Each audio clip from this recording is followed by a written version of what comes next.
Here we go. Oh, I beg you, can I follow? Oh, I ask you, why not always be the ocean where I unravel, be my only, be the water where I'm waiting. You're my river running high, run deep, run wild. I follow you, deep sea baby. I follow you, I follow you, dark doom honey. He's a message, I'm the runner. He's the rebel, I'm the daughter waiting for you. You're my river running high, run deep, run wild. I follow you, deep sea baby. I follow you, I follow you, dark doom honey. I follow you, you're my river running high, run deep, run wild. I follow you, deep sea baby. I follow you, I follow you, dark doom honey. I follow you, I follow you, deep sea baby. I follow A word you hear a great deal in talk with Buddhists is the word suffering.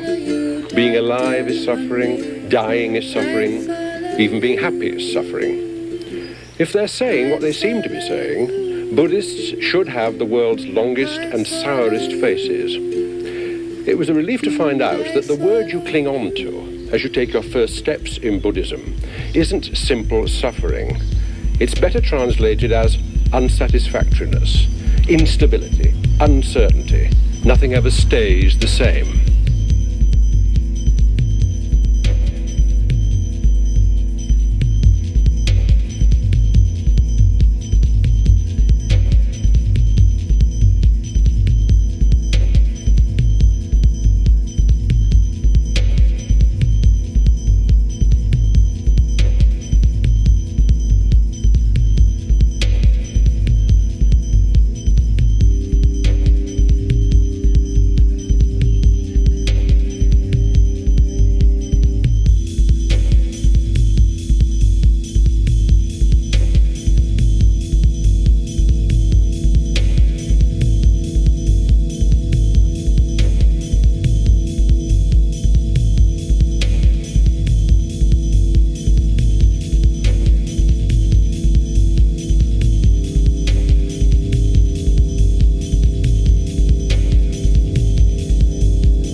You must cling to nothing, because there's nothing anywhere solid enough to cling to. And if you can't cling, however much you want to, you're faced with one unthinkable, terrifying alternative. You've got to let go.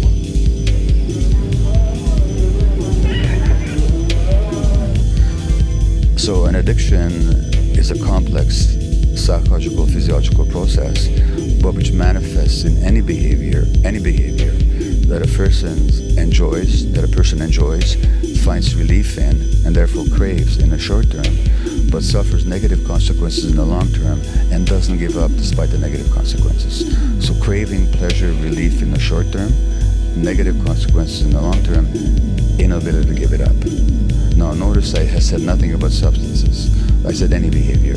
So it could be related to cocaine, crystal meth, heroin, fentanyl, marijuana, nicotine, alcohol, whatever. It could also be sex, gambling, internet, relationships, shopping, eating, work, extreme sports, working out, pornography, any number of human activities. So I said any behavior. Now, the official definition of addiction, according to the American Society for Addiction Medicine, is that this is it's a primary brain disorder. It arises in the brain, largely due to genetic reasons. This is how they see it. And I say that's just not true.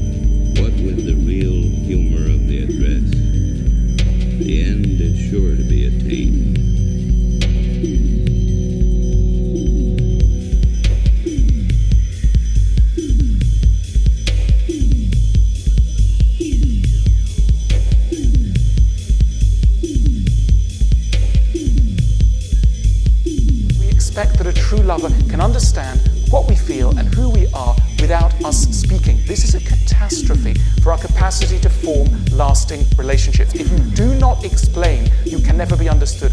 The route to a good marriage and to good love is the ability to become a good teacher. Really what we mean is that we've detected in this really quite accomplished person someone who will not be able to make us suffer in the way that we need to suffer in order to feel that love is real. And that's why we reject them. So we are not merely on a quest to be happy. We are on a quest to suffer in ways that feel familiar. And this radically undermines our capacity to find a good partner. Here's another reason why we're going to come unstuck in the field of love. We tend to believe that the more a lover is right for us, the less we're going to have to explain about who we are, how we feel, what upsets us, what we want. We believe, rather as a young child believes of its parent, that a true lover will guess what is in our minds. One of the great errors that human beings make is permanently to feel that other people know what's in their minds without us having said what's in our minds. It's very cumbersome to use words. It's such a bore. And when it comes to love, we have this deep desire that will simply be understood wordlessly. It's touching. It's a beautiful, romantic idea, but it also leads to a catastrophic outbreak of sulking. Now, what is sulking? Sulking is an interesting phenomenon. We don't just sulk with anyone. We sulk with people who we feel should understand us, and yet for some reason have decided not to. And that's why we tend to reserve our sulks for people who we love and who we think love us. And they tell us something, they unwittingly will trigger a negative reaction in us, and we'll sulk. And they'll say, "What's wrong with you, darling?" And we'll say, "Nothing." And they'll say, "But come on, you're upset." And we'll go, "No, I'm not. I'm absolutely fine." And it's not true. And we'll go upstairs and we'll shut the door and we won't tell them what's wrong with us. And then they'll knock at the door and they'll say, "Please just tell me." And we'll say no, because we want them to read our soul.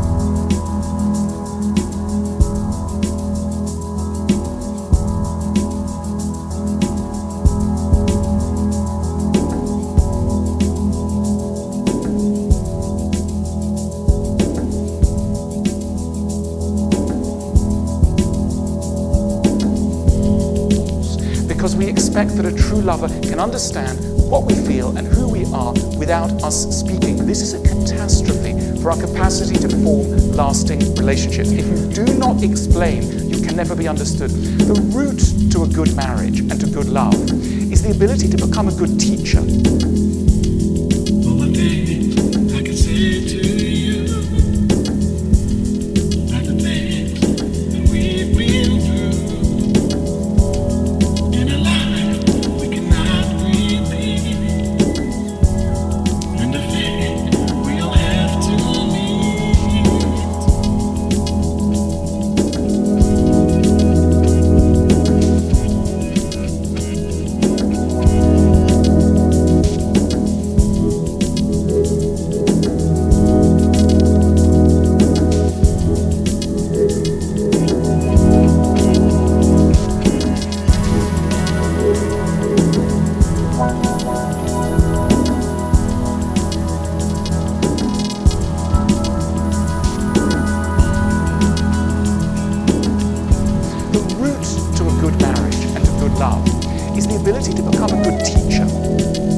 infancy, in childhood. One is for attachment. Now, attachment is the closeness and proximity with another human being for the sake of being looked after, or for the sake of looking after the other. Now, human beings, as mammals and even birds, are creatures of attachment. We have to connect and attach because otherwise we don't survive. If there's nobody that's motivated to take care of us, to attach to us that way, and we're not motivated to attach to others, we just can't survive. One interesting thing is that the endorphins, which are the body's internal opiate chemicals, which heroin and all the other opiates resemble, they help to facilitate attachment. So if you take infant mice and you knock out their endorphin receptors so they don't have endorphin, opiate activity in their brain, they won't cry for help and separate from their mothers, which would mean that they would die in the wild. And which goes back to what happens early in childhood when there's stress and trauma, these endorphin systems don't develop. And then when people do heroin, it feels like a warm, soft hug to them. They feel love and connection for the first time. That's why it's so powerful. But so we have this need for attachment, without which obviously the human infant, who's the most helpless, the most dependent, the least mature of any creature in the universe at birth, cannot survive without the attachment. And that attachment relationship, given that we have the longest period of development of any creature, well into adolescence and beyond, attachment is not a negotiable need. But we have another need, which is authenticity. Now, authenticity, auto to self, means being connected to ourselves. Just knowing what we feel and being able to act on it. So, that means our gut feelings. So, let's look at how human beings evolved. For hundreds of thousands of years, and for 100,000 years or so of this species existing on Earth, how did we live? We didn't live in cities and houses and so on. We lived out there in the wild until very recently in human existence. Now, just how long do you survive in the wild if you're not connected to your gut feelings? Not very long. If you start using your intellect instead of your gut feelings, you just don't survive. So that's a powerful survival need as well. So attachment is a survival need, authenticity is a survival need. But what happens if your authenticity threatens your attachment relationships? So that's a powerful survival need as well. So attachment is a survival need, authenticity is a survival need. But what happens if your authenticity threatens your attachment relationships? For example, as a 2-year-old, you get angry because you didn't get that cookie before dinner. But your parents can't handle anger because they grew up in homes when there was rageaholism and they're terrified at the very expression of anger. So they give you the message that good little kids don't get angry. The message you receive is not that good little kids don't get angry, but that angry little kids don't get loved. Because your parents are now sullen, they won't look at you, they talk to you in a harsh way, you're not getting loved. Not experiencing love at that moment. Now, but you gotta stay attached. Guess what you're gonna suppress? The authenticity every time.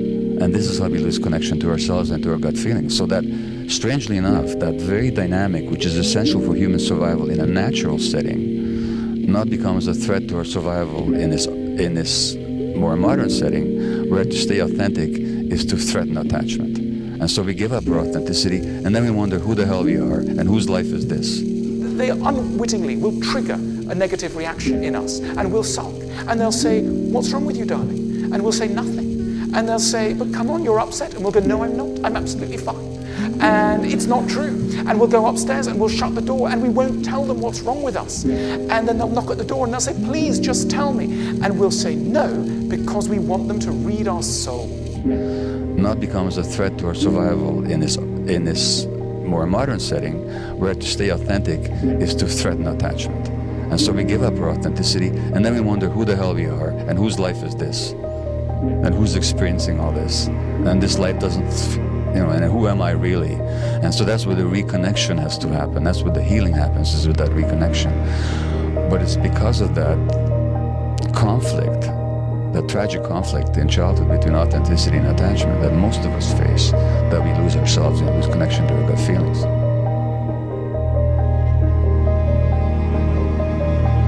Now this leads to the question of trauma, because it's one thing to recognize that all this originates in childhood pain. It's quite another to transform that pain.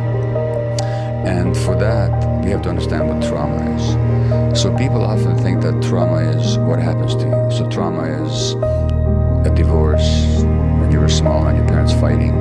Trauma is your mother's depression. Trauma is your father's alcoholism. Trauma is your parents' argumentation. Trauma is physical or sexual abuse or some loss. Those aren't the traumas. Those are traumatic. But the trauma is not what happens to you. The trauma is what happens inside you.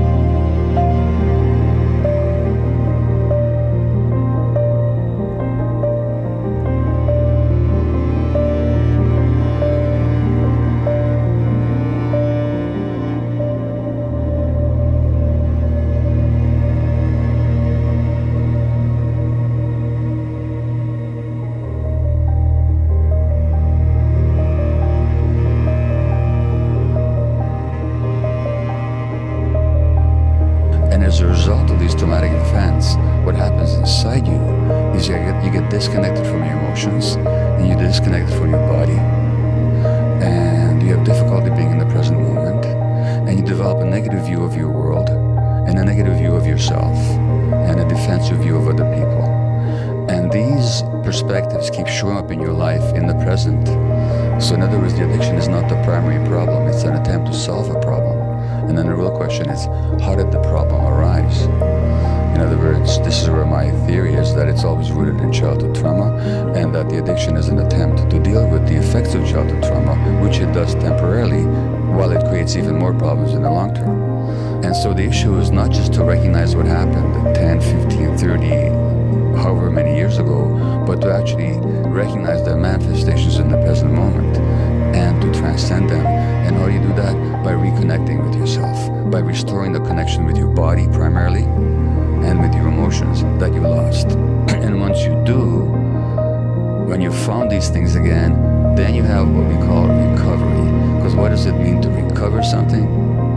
It means to find it again. So what is it that people find when they recover? They find themselves. And the loss of self is the essence of trauma. So the real purpose of addiction treatment, mental health treatment, any kind of healing is reconnection.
this page, the hand tore off from this section.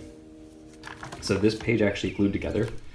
And I was trying to tear it apart, but I realized I was going to like tear out the entire page. So I decided to just fill it in and then turn it into this half page. And so it takes on a few different types. You can fold it, you can go this side, you can go that side. I think these are the only time I ever have circles in here, like they're kind of perfect. You have a little yin yang guy with a muscle arm or something. I don't know. Let's see. On the left, that like French guy is saying, "I'm not touching you," and he's saying, you can see his finger. It looks kind of like, anyway. He says, "Don't you fucking touch me." And I did this because